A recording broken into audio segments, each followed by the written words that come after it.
नमस्कार, आप सबका स्वागत है ट्रांसपोर्ट इमेज में। मैं हूं विदिशा। आइए नजर डालते हैं अब तक के अहम खबरों पर।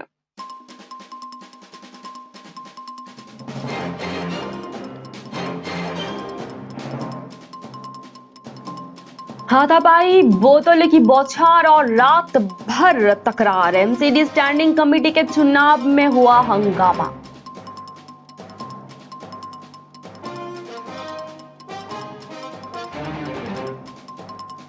24 फरवरी को नमो किसान सम्मान दिवस मनाएगी भाजपा। देश भर में होंगे कार्यक्रम।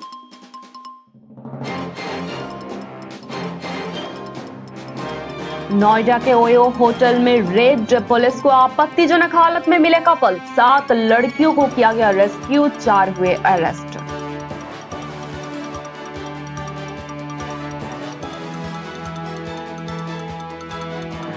योगी सरकार ने 15 आईपीएस ऑफिसरों के किए ट्रांसफर।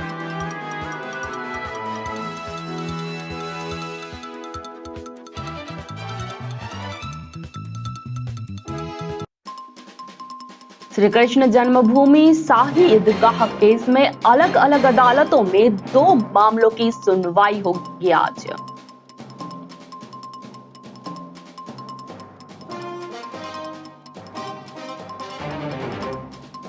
यूपी में अब हुक्का बार खोलने का रास्ता हुआ बिल्कुल साफ। इलाहाबाद हाईकोर्ट ने योगी सरकार को दिए ये आदेश।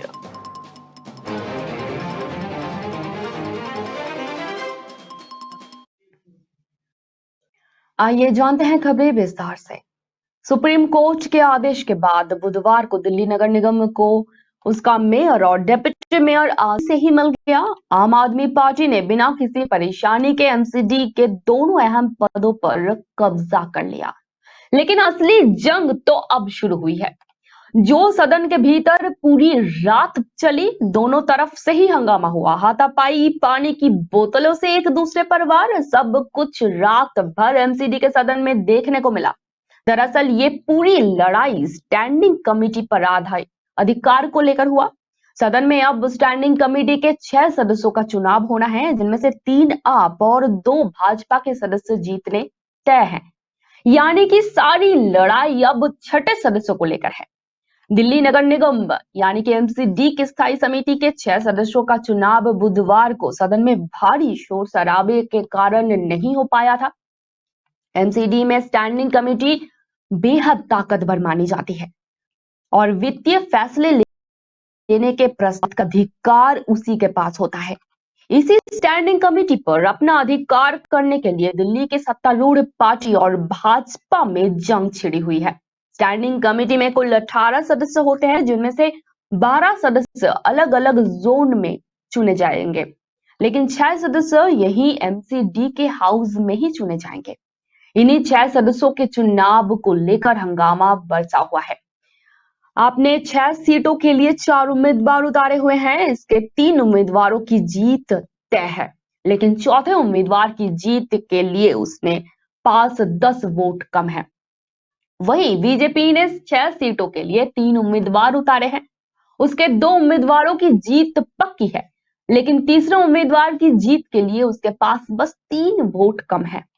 यानी ये सारा घमासान स्टैंडिंग कमेटी के एक सदस्य के लिए ही हुआ।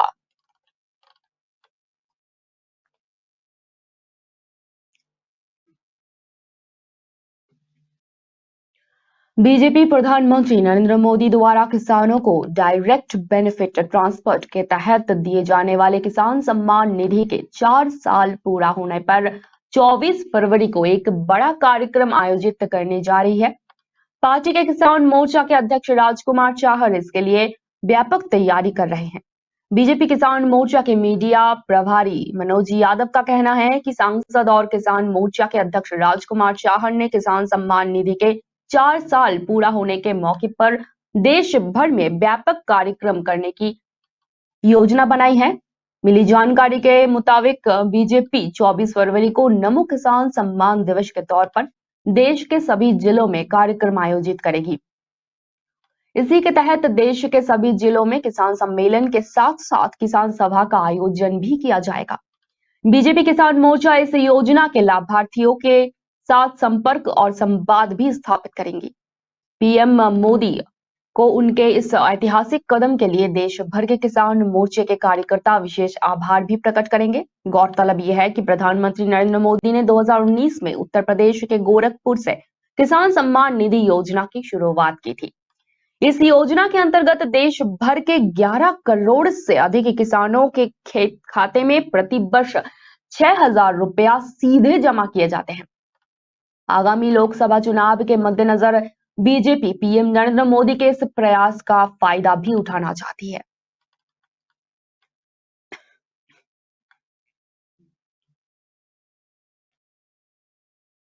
नोएडा पुलिस ने अनैतिक गतिविधियों में शामिल एक बड़े रैकेट का पर्दाफाश किया।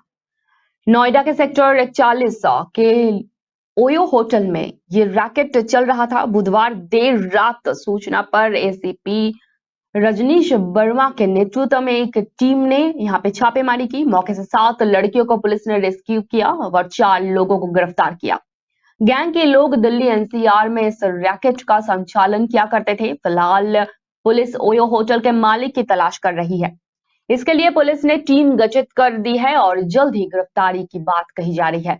एसीपी रजनीश वर्मा ने बताया कि शिकायत मिलने के बाद पुलिस ने बुधवार देर रात सेक्टर 41 के ओयो होटल में रेड की। यहां अनैतिक गतिविधियों का जारी रहती थी और दिल्ली और एनसीआर के अन्य शहरों में भी गतिविधियां संचालित हो रही थी। मौके पर पुलिस ने लड़कियों का रेस्क्यू किया और होटल को सील कर दिया है। आरोपियों के पास तकरीबन 15 मोबाइल फोन ट्रांजैक्शन सहित अन्य आपत्तिजनक सामान बरामद किया गया है। इस मामले में कोतवाली सेक्टर 39 पुलिस जांच कर रही है। पुलिस ने बताया कि काफी समय से ओयो होटल में यह अनैतिक काम किया जा रहा था। आरोपियों से पूछताछ की जा रही है। अभी सेक्टर 41 के रेसिडेंशियल एरिया में स्थित एक मकान को होटल में कन्वर्ट किया गया था। यहाँ 3 फ्लोर ओयो को दिए गए थे। इन तीनों फ्लोरों पर अनैतिक गतिविधियों का संचालन किया जा रहा था। फिलहाल पुलिस ने होटल को सील कर आगे की जांच शुरू कर दी है।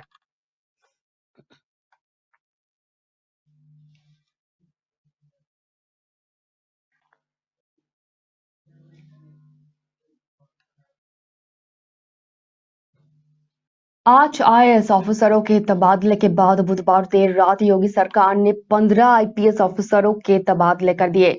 डीजीपी ऑफिस की तरफ से भी ट्रांसफर की लिस्ट जारी कर दी गई है। बताया जा रहा है कि आने वाले दिनों और ट्रांसफर हो सकते हैं। बरेली में सहायक पुलिस अधीक्षक के पद पर तैनात आईपीएस चंद्रकांत मीना को वाराणसी पुलिस कमिश्नरेट भेजा गया है। वहीं चंद्रकांत मीना को वाराणसी पुलिस कमिश्नरेट में पुलिस उपायुक्त के पद पर तैनाती दी गई है। आपको बता दें कि चंद्रकांत मीना का कुछ दिन पहले ही एसपी के रैंक पर प्रमोशन किया गया था। तभी से उनके ट्रांसफर और नई तैनाती की कयास लगाई जा रही है।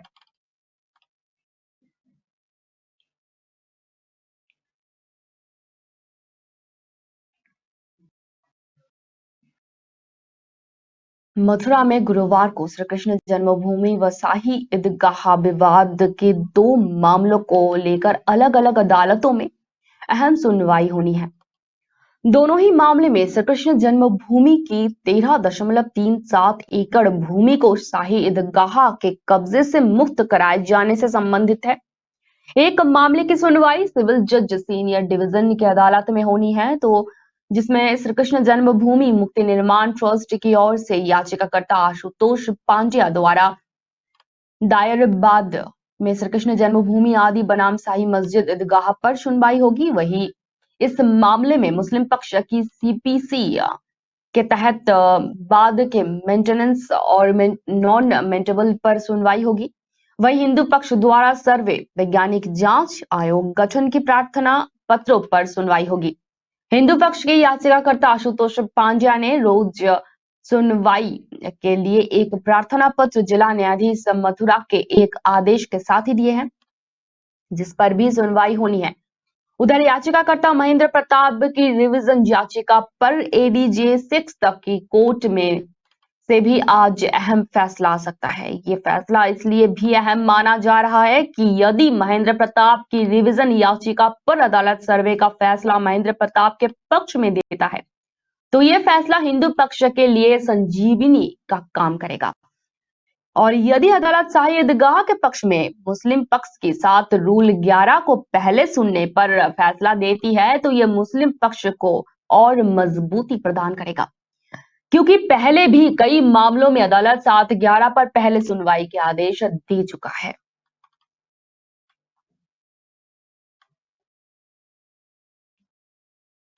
उत्तर प्रदेश में अब हुक्का बार संचालित होने का रास्ता बिल्कुल साफ हो गया है।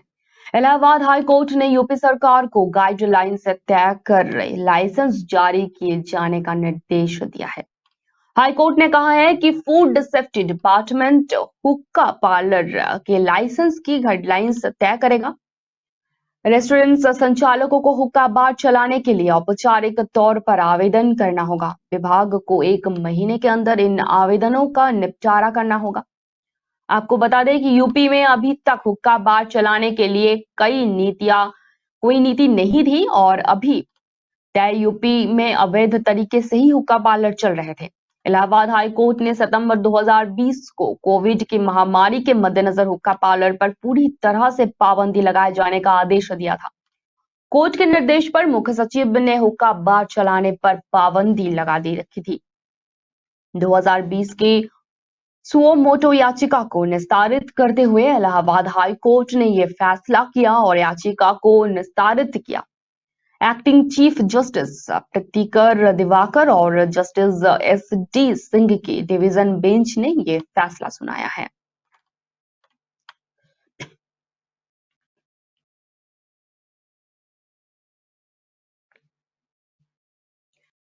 शिवसेना ने मुखपत्र सामना के जरिए जावेद अख्तर की तारीफ करते हुए बीजेपी पर निशाना साधा।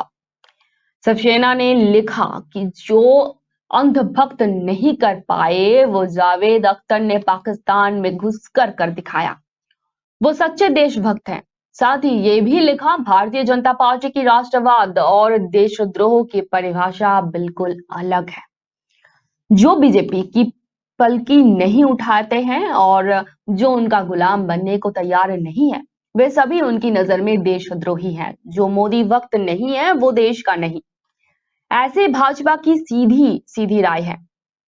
शिवसेना ने सामने लिखा, मोदी और उनके तानाशाही पर हंटर चलाने वाला यदि कोई मुसलमान है तो पूछना ही मत। लेकिन ऐसे ही एक मुसलमान धर्म के खिलाफ कवि ने जो मोदी और उनके अंधभक्त नहीं कर पाए, उसे पाकिस्तान में घुसकर दिखाया। दिल्ली और मुंबई में बैठकर पाकिस्तान को दम देना आसान है। चुनाव के मौके पर सर्जिकल स्ट्राइक करके घुसकर मारेंगे की गर्जना होती रहती है, लेकिन दुश्मन की मांद में घुसकर हमारे देश के शत्रु हो सहन कैसे करेंगे? ऐसा मुंह पर बोलने वाला ही सच्चा देशभक्त होता है।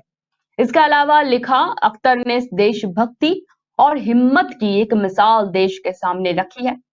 हमें छोड़कर और सब देशद्रोही की इस जहरीली प्रवृत्ति पर जावेद ने तमाचा जड़ दिया है। चुनाव जीतने के लिए हिंदू मुस्लिम भारत पाकिस्तान का बखेड़ा खड़ा करना, गोरक्षा के नाम पर बेकसूर मुसलमान युवकों को जलाना, लेकिन भारतीय जनता पार्टी के खुद के नेता मंत्री हम गोमांस से खाते हैं ऐसा खुले आम बोलते रहते हैं।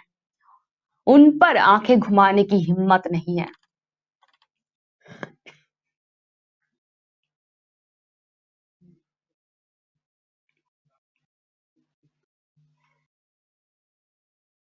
शिवसेना का नाम और धनुष और बाण का चिन्ह महाराष्ट्र के मुख्यमंत्री एकनाथ शिंदे की नेतृत्व वाली गुट को देने के चुनाव आयोग के एक फैसले की राष्ट्रवादी कांग्रेस पार्टी के प्रमुख शरद पवार ने आलोचना की है।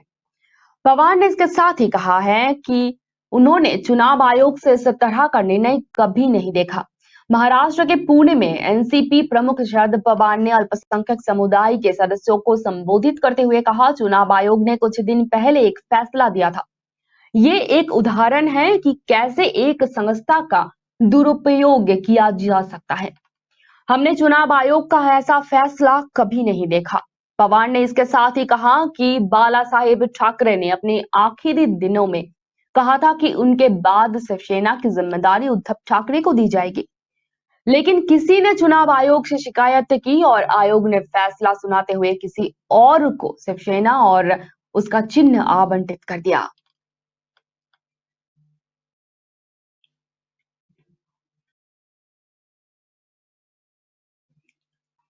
एआईएडीएमके पार्टी के नेतृत्व विवाद पर ही सुप्रीम कोर्ट ने आज यानी कि बृहस्पतिवार को अपने फैसले से विराम लगा दिया। शीर्ष अदालत ने मद्रास हाईकोर्ट की खंडपीठ के उस फैसले की पुष्टि की जिस अड्डपदी के पलानीस्वामी को एआईएडीएमके पार्टी के एकल नेता के रूप में बहाल किया गया था। इसके साथ ही सुप्रीम कोर्ट ने ओ पन्नीरसेल्वम की वो याचिका खारिज कर दी जिसमें उन्होंने मद्रास हाई कोर्ट की डिवीजन बेंच के फैसले को चुनौती दी थी। सुप्रीम कोर्ट के फैसले के बाद ईपीएस अन्ना द्रमुक पार्टी के महासचिव बने रहेंगे। सुप्रीम कोर्ट ने उस अंडर टेकिंग को रिकॉर्ड पर लिया था जिसमें ई के पलानीस्वामी की ओर से सुप्रीम कोर्ट में पेश वकील सी आरएम सुंदरम ने कहा था कि शीर्ष अदालत के मामले में सुनवाई करने तक एआईएडीएमके जनरल सेक्रेटरी का चुनाव नहीं होगा। ओ पन्नीरसेल्वम ने मद्रास हाईकोर्ट की डिवीजन बेंच द्वारा पारित 2 सितंबर 2022 के आदेश के खिलाफ सुप्रीम कोर्ट का दरवाजा खटखटाया था, जिसने एआईएडीएम के नेतृत्व के संबंध में यथास्थिति बनाए रखने के लिए एकल पीठ के आदेश को उलट दिया था, क्योंकि अदालत ने यह आदेश अंतरिम जनरल सेक्रेटरी के रूप में अड्डपदी पलानीस्वामी के चुनाव से बिल्कुल पहले दिया था।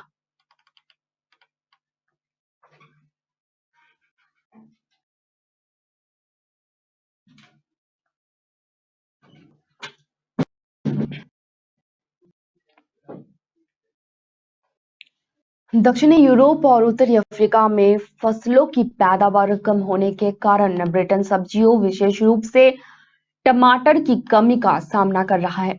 देश के सुपरमार्केट्स में सब्जियों की आपूर्ति बाधित होने के कारण ब्रिटेन के 2 प्रमुख ग्रोसर्स को ग्राहकों की खरीदारी सीमित करने के लिए बाधित होना पड़ा। ब्रिटेन की तीसरी सबसे बड़ी ग्रोसरी कंपनी एस्डा ने कहा है कि उसने टमाटर, मिर्च, खीरा, लेट्यूस, सैलड बैग, ब्रोकली, फूलगोभी और रस भरी की खरीद के लिए एक अस्थायी 3 पैक की लिमिट रखा दी है। कंपनी के प्रवक्ता ने राइटर्स से कहा, अन्य सुपरमार्केट्स की तरह हम दक्षिणी स्पेन और उत्तरी अफ्रीका में उगाए जाने वाले कुछ उत्पादों पर सोर्सिंग चुनौतियों का सामना कर रहे हैं। ग्रोसरी कंपनी मैडिसन ने कहा कि उसने भी टमाटर, खीरे, सलाद और मिर्च की खरीद पर प्रति ग्राहक 2 आइटम की लिमिट लगा दी है।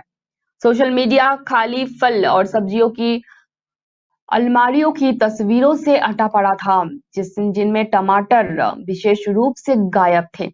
ब्रिटेन रिटेल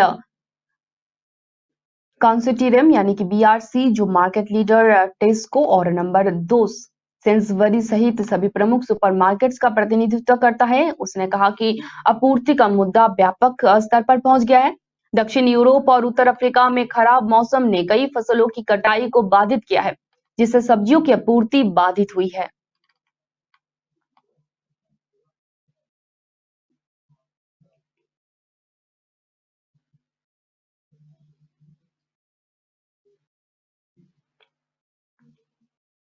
ब्रिटेन ने कंबोडिया को पुराना ज्वेलरी कलेक्शन लौटा दिया है। करीब 700 साल पुराना ये ज्वेलरी कलेक्शन अंकोर वंश के शाही घराने का है। इस कलेक्शन में क्राउन ज्वेलरी के दर्जनों टुकड़े हैं जिन्हें जनता ने कभी नहीं देखा और इसकी तस्वीरें सामने आने के बाद वे बिल्कुल हैरान रह गए। अब इसे ज्वेलरी को राष्ट्रीय म्यूजियम में प्रदर्शनी के लिए रखा जाएगा। कंबोडियाई संस्कृति मंत्रालय ने इस बात की जानकारी साझा की। कंबोडियाई मंत्रालय ने कहा कि उन्हें ब्रिटिश प्राचीन कलाकृतियों के व्यापारी डॉगलर के परिवार से 77 टुकड़े मिले हैं।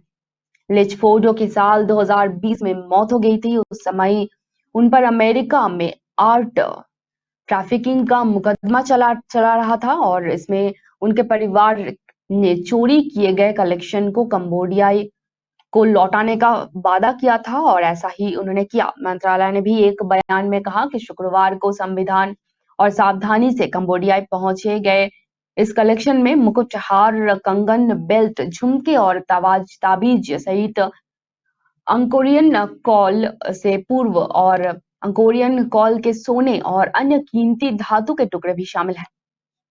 वही कोहिनूर को लेकर भी फिर चर्चा तेज हो गई है। पिछले साल महारानी एलिजाबेथ द्वितीय की मृत्यु के बाद ही ब्रिटेन द्वारा सबसे बड़े तराशे गए हीरो में से एक कोहिनूर को भारत को लौटाने की मांग की जा रही है।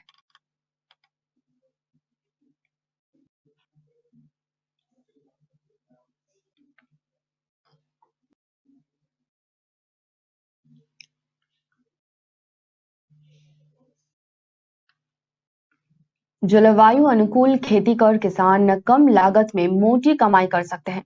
मार्च अप्रैल के समय कौन से फसल के मुनाफे होगा और क्या इस विधि से खेती करने पर कम लागत में अधिक मुनाफा होगा, इसकी जानकारी कृषि विज्ञान केंद्र ने साझा की है। साथ ही अधिक जानकारी के लिए पूर्णिया के कृषि विज्ञान केंद्र जलालगढ़ में संपर्क करने की भी हिदायत दी गई है। पूर्णिया कृषि विज्ञान केंद्र जलालगढ़ के कृषि वैज्ञानिक एवं फसल प्रबंधक डॉक्टर विनोद कुमार ने कहा है कि पूर्णिया सीमांचल के लोग गर्मी के समय में यानी कि मार्च अप्रैल में सीमांचल के किसान ज्यादातर मूंग की खेती पर निर्भर रहते हैं, लेकिन अभी नई तकनीक और नई खोज के सहारे किसान ने कई अलग अलग प्रकार के फसलें लगातार खेती कर सकते हैं। मूंग फसल के अलावा भी मोटी फसल मक्का, गेहूं, बाजरा, मूंगफली व अन्य फसलें भी जलवायु अनुकूल लगाकर मोटी कमाई कर सकते हैं किसान। ऐसा ही कृषि केंद्र जलालगढ़ के वैज्ञानिक भी इस फसल प्रबंधन डॉक्टर विनोद कुमार ने कहा कि अगर किसानों को किसी भी तरह की कोई समस्या हो या फसल संबंधित जलवायु अनुकूल संबंधित या फिर विशेष अन्य किसी भी जानकारी के लिए पूर्णिया कृषि विज्ञान केंद्र जलालगढ़ आकर सीधे कृषि संपर्क कर जानकारी ले सकते हैं किसान।